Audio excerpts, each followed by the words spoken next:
So it's time to get started. Thank you.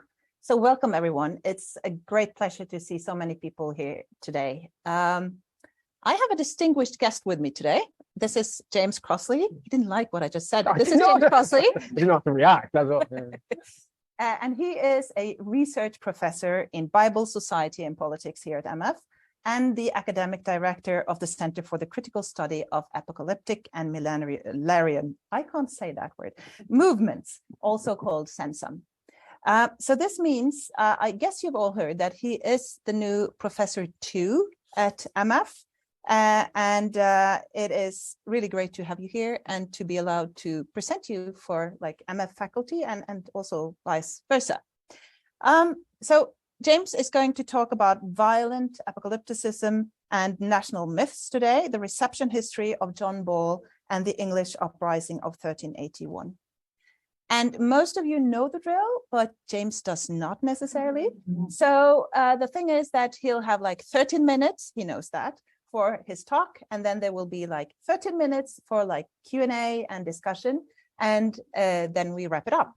And if you want to say something, you can either walk over to the microphone over there and post your question there so that also those who are online can hear what you're saying. Or if you're with us online, you can pose a question in the chat function or the Q&A function, and then Esther will read it for us to hear. James, take it away. Thank you very much. Very, very happy to be here. This is, it's just free promotion for me. So while it's on camera, I'm going to summarize this book in 13 minutes on John Ball. It's called Spectres of John Ball. You can buy it from all academic bookshops. Okay. So one of the motivating factors in writing a book on a medieval apocalyptic priest and his reception history was to see how ideas of apocalypticism, and apocalypticism is understood here as involving ideas about the dramatic transformation of the social, political, and economic world, how apocalypticism has been understood in national myth-making. And today I'll give an overview of the English Uprising of 1381, otherwise known as the Peasants' Revolt, and its leading priestly figure, John Ball. The focus will be on England, obviously, but people might want to think of comparable figures in their own national traditions, including Norway, of course. The Peasants' Revolt was an ultimately unsuccessful uprising among lower orders in England in the summer of 1381. While widespread, the uprisings have become especially associated with the southeast of England and London, not least because of the execution of leading figures of the realm, including the Archbishop of Canterbury and the Chancellor of England. John Ball was a popular figure around the outbreak of the uprising, who was long known for his preaching in the streets, by the hedges, outside of churches, and for his coded letters, crucially in English, against the existing secular and ecclesiastical hierarchies. And by 1381, it seems he expected the imminent and violent transformation of the social, political, and ecclesiastical order in England, including the end of serfdom, by harking back to how it was when Adam dug and Eve span. While the Bible was used to justify and provoke this violence, there is a striking emphasis on human agency rather than divine intervention in making this change happen. After his execution in July 1381, there was a sustained attempt to portray John Ball as seditious, demonic, religious extremist whose ideas posed a threat to the realm, an interpretation which dominated the reception history of Ball for 400 years. Indeed, apocalypticism from above even saw him as an antichrist figure or a priest of Baal. In Reformation England, it became a warning against the excessive Reformation to propagandize for the more moderate Church of England, with a message that violence, destruction, and moral degeneracy will return, akin to what was being perceived to have happened in continental Europe with Thomas Müntzer and the Anabaptists. Interestingly, there are some very minor, quiet attempts to rescue John Ball as a Protestant martyr, but these quickly get deleted in revised editions because he was simply too hot to handle in this period.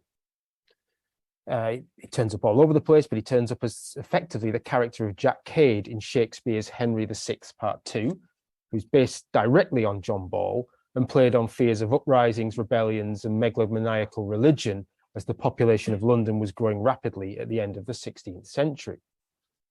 This was a figure who preached all things in common, which included, of course, extreme drunken debauchery, and menacingly advocated reformation. Now, the word reformation in Shakespeare's lowercase r, uppercase and lowercase r reformation were not necessarily distinguished, and certainly couldn't be distinguished on stage. So these warnings about reformation become a play on the anxieties surrounding excessive messianic Protestantism. I'm summarizing a lot, obviously, here, but John Ball's reception continued as the epitome of sedition and rebellion, and then went on to be involved in discussions of an English constitution. Is John Ball an example of having too much Catholicism, too much Protestantism, too much Parliament, and so on? But his reception changed dramatically in light of the waves of radicalism following the American and French revolutions.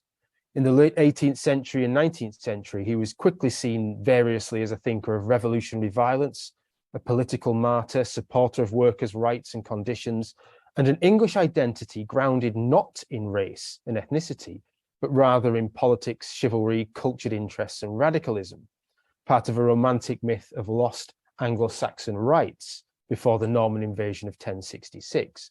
And this was very much an identity against Victorian imperial identity, which was emerging in the 19th century.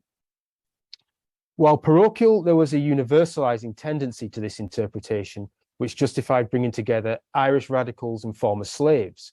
And John Ball's name was even taken up as a pseudonym, which one journalist claimed helped him discuss revolution with American slaves. These readings of John Ball and the Peasants' Revolt were inherited and transformed by the early English socialists and Marxists of the latter 19th century.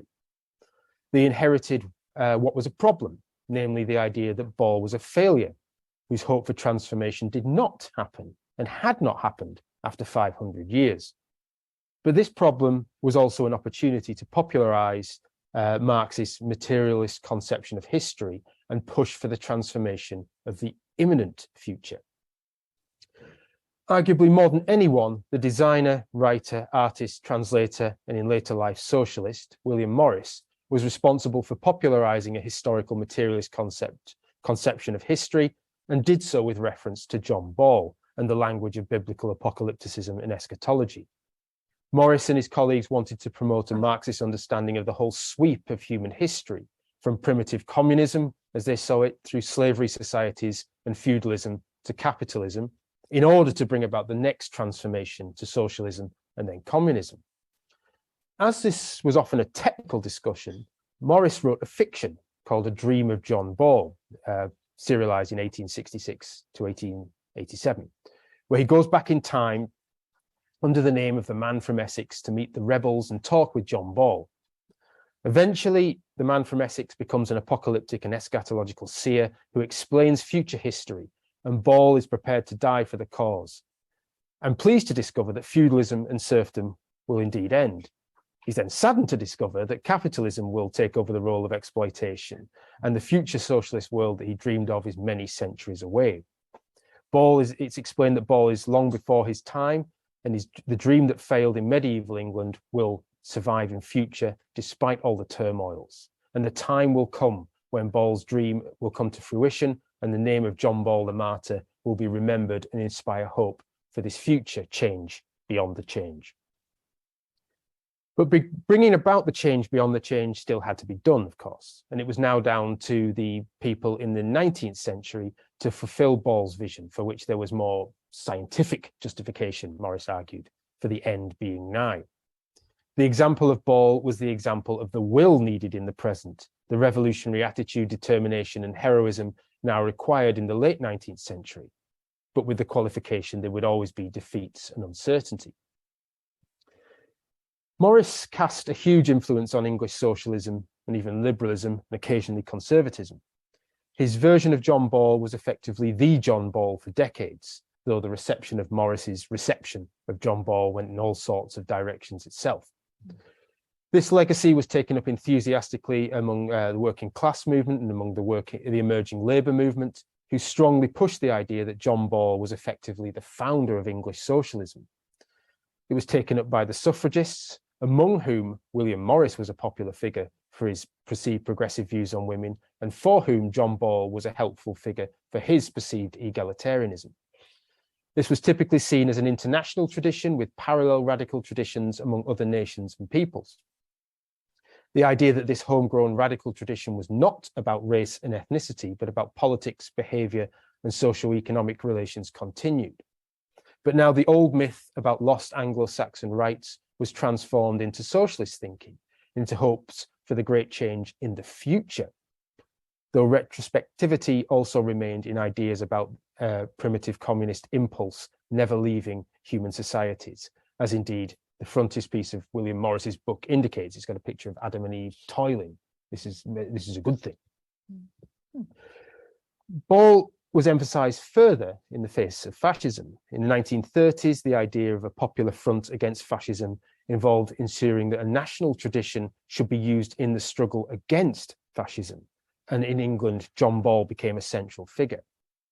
There was also an update into the historical materialist tradition.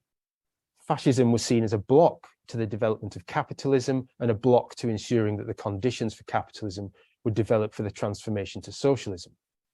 And among the many examples are the popular historical pageants, which involve visual portrayals of historical materialism in British or English history, with John Ball at its heart, often its starting point, as well as parallels with other internationalist traditions, including anti-racism and anti-slavery being represented in one instance by songs sung by Paul Robeson. Jewish writers were notably interested in John Ball and the Uprising, and I think this phenomenon was emphatically part of the idea that an English or British identity was not racialized, and not racialized in the face of fascism. However, after World War II, interest in Ball declined sharply, partly because a generation brought up on Morris's medievalism was dying out. Ball and Morris were less useful for women's and feminist movements because of a canon of heroic women was being established. Marxist readings certainly continued, but from the 1980s onwards, historical materialism was fast going out of fashion with the post-1968 fragmentation of the Western left. There were some direct criticisms of Marxist readings, claiming there was much greater continuity between medieval peasants and people today. And this collapsing of the cultural distance between now and then became commonplace from the 1980s onwards. Consequently, in mainstream liberal and leftist circles, Ball was most likely to be a supporter of parliamentary democracy, a solid welfare state, and values of tolerance and inclusion.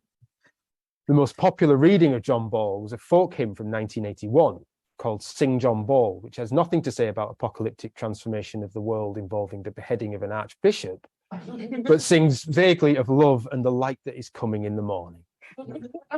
A soft, gentle apocalypticism. This decaffeinated Ball is also a product of religion in Britain today. Like many Western contexts, church attendance is down and the explicit public authority of Christianity and the Bible weakened. And so John Ball, the wild preacher of end times, has likewise faded. And now his name no longer poses a threat. We've started to get it memorialized in public spaces over the past 15 years. I mean, someone left think this is a victory. I think it's probably a sign of defeat that you can now do things publicly with this figure. But that's only half the story. John Ball might not be well known today in England, but Ball, in his fully caffeinated glory as a violent, even fundamentalist preacher of class war, remains popular in TV histories and novels. And in one sense, of course he is. Who wants to watch a documentary of the Peasants' Revolt where John Ball preaches love and tolerance and where the peasants peacefully protest? No, of course you don't. Half the point of an entertaining popular history is blood, gore, and violence.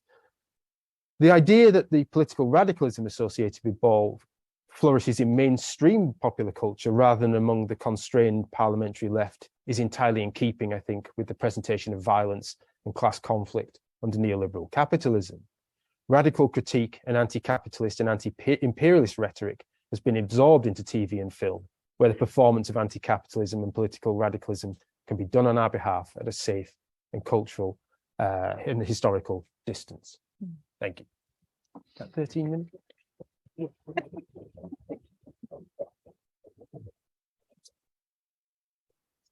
Thank you so much. So questions, comments?